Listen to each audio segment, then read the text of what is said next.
ಆಜಿ ಮಸಾಲ. ಎಂತ ಅಡಿಗೆಯ ರುಚಿಯಾಗೋ ರಹಸ್ಯವು 20 ರೂಪಾಯಿ. ಚಿಕ್ಕಬಳ್ಳಾಪುರದಲ್ಲಿ ಭೀಕರ ಅಪಘಾತ ಸಂಭವಿಸಿದೆ. ಇನ್ನು ಇದರಲ್ಲಿ ಇಬ್ಬರು ಸಾವನ್ನಪ್ಪಿದ್ದಾರೆ. ಕೆಎಸ್ಆರ್ಟಿಸಿ ಬಸ್ ಡಿಕ್ಕಿಯಾಗಿ ತಾಯಿ ಹಾಗೂ ಮಗ ಬಲಿಯಾಗಿರುವಂತದ್ದು. ಗೌರಿಬಿದನೂರು ನಗರದ ಅಂಬೇಡ್ಕರ್ ವೃತ್ತದ ಬಳಿ ಈ ಘಟನೆ ನಡೆದಿದೆ.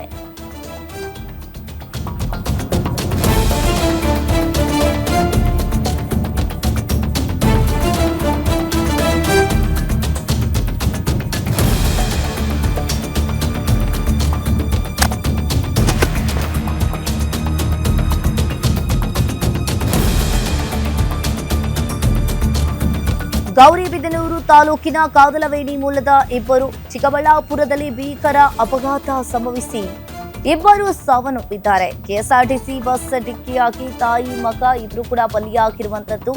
ಗೌರಿಬಿದನೂರು ನಗರದ ಅಂಬೇಡ್ಕರ್ ವೃತ್ತದ ಬಳಿ ಈ ಘಟನೆ ನಡೆದಿದೆ. ನಡೆದುಕೊಂಡು ಹೋಗ್ತಾ ಇದ್ದವರ ಮೇಲೆ ಕೆಎಸ್ಆರ್ಟಿಸಿ ಬಸ್ ಹರಿದಿರುವಂತದ್ದು. ನಾಗಮಣಿ 35 ವರ್ಷದ ನಾಗಮಣಿ, 14 ವರ್ಷದ ಗಗನ್ ಗೌರಿಬಿದನೂರು ತಾಲೂಕಿನ ಕಾದಲವೇಣಿ ಮೂಲದ ಇಬ್ಬರು ಅನ್ನೋದು ಗೊತ್ತಾಗಿದೆ.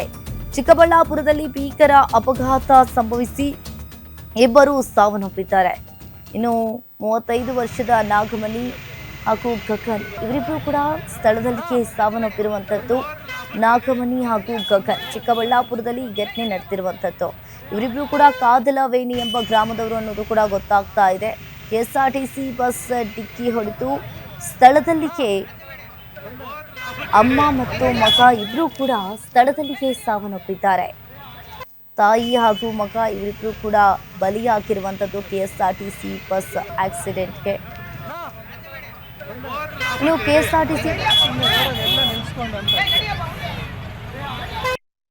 ಸರ್ಕಲ್ಗೆ ಒಂದು ಹಬ್ಬ ಇತ್ತಲ್ಲ, ಹಂಗಾಗಿ ಸಿಗ್ನಲ್ ಜೀರೋ ಮಾಡಿಬಿಟ್ಟಾರೆ. ಹಂಗಾಗಿ ಪಾದಚಾರಿ ಅಡ್ಡ ಬಂದಿದ್ದಂತೆ ಪಾದಚಾರಿ ಎರಡು ಸ್ಪಾಟ್ ಆಗಿದೆ, ಒಂದು ಮೂಗೇಟ್ ಆಗಿದೆ ಸರ್.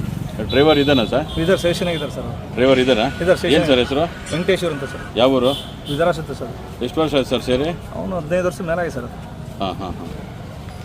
ಏನು ಪರಿಹಾರ ಕೊಡೋಕೆ ಏನಾದ್ರು ವ್ಯವಸ್ಥೆ? ಸರ್ ಅದೆಲ್ಲ ಗೌರ್ಮೆಂಟಿಂದ ಆಗುತ್ತೆ, ಪರಿಹಾರ ಸಿಗುತ್ತೆ ಸರ್. ಚೆನ್ನಾಗಿದೆ, ಅಷ್ಟು ಸಿಗುತ್ತೆ ಸರ್.